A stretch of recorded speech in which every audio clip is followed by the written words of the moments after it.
ایک بے صحابی سرکار دو عالم صلی اللہ علیہ وسلم نے غزوہ خیبر دے موقع تے حکم دیتا، ارشاد فرمائے کل میں اے جھنڈا اون صحابی دے ہاتھ وچ دے ساں جے ہاتھ تے اللہ فتح عطا فرمائے۔ سبحان اللہ۔ صحابہ کرام ارشاد فرمائیں کہ اسا ساری رات دعا منگتے رہ گئے سو کہ اللہ سیاں کل جڑا غزوہ خیبر کو فتح کرن واسطے نبی سی جھنڈا تھا فرماویں ہر صحابی آ کے میری چاہت ہے کہ وہ جھنڈا میں کو ملے، وہ جھنڈا میں چاہتے ونیا تے فتح یاب تھی تے آواں۔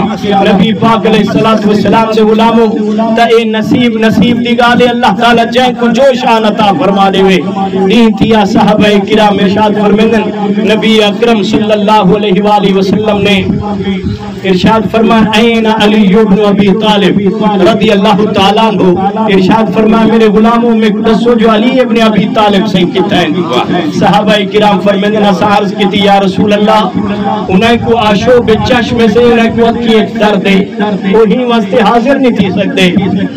نبی کریم صلی اللہ علیہ وسلم نے ارشاد فرمایا مولا علی سے کو میری بارگاہ حاضر کرو۔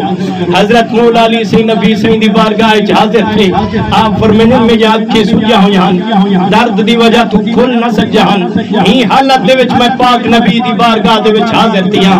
آپ فرمائیں نبی کریم علیہ الصلوۃ والسلام نے اپنا لعاب دہن میری اکھیاں چلاتے، لعاب دہن میری اکھیاں چلاتے، خدا دی قسم ہے حضرت سیدنا علی المرتضیٰ سے فرمائیں اے لعاب مصطفیٰ دی برکت ہے میں اتنا جلدی ٹھیک تھیاں کہ محسوس تھی نہ میری اکھیاں چ درد ہا بھی کہنا اکھیاں دے وچ کوئی تکلیف ہے ہی کہنا۔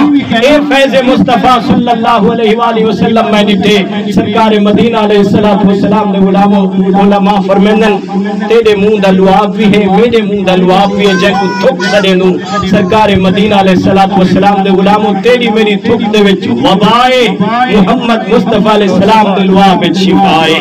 علماء کرام ارشاد فرمائیں کٹے ہوئے ہاتھ تے لگے نبی سے دا لعاب او جڑ ویندے، نکتی ہوئی اکھ وچ لگے وہ ٹھیک تھی ویندی ہے، دکھ دی ہوئی اکھ وچ لگے نبی سے دا لعاب دہن او ٹھیک تھی ویندی ہے تے کھارے کھوے چا ونے تا او مٹی ویندے۔ اللہ رب العالمین نے او شان سارے محبوب حضرت محمد مصطفیٰ علیہ السلام کو عطا فرمائیے۔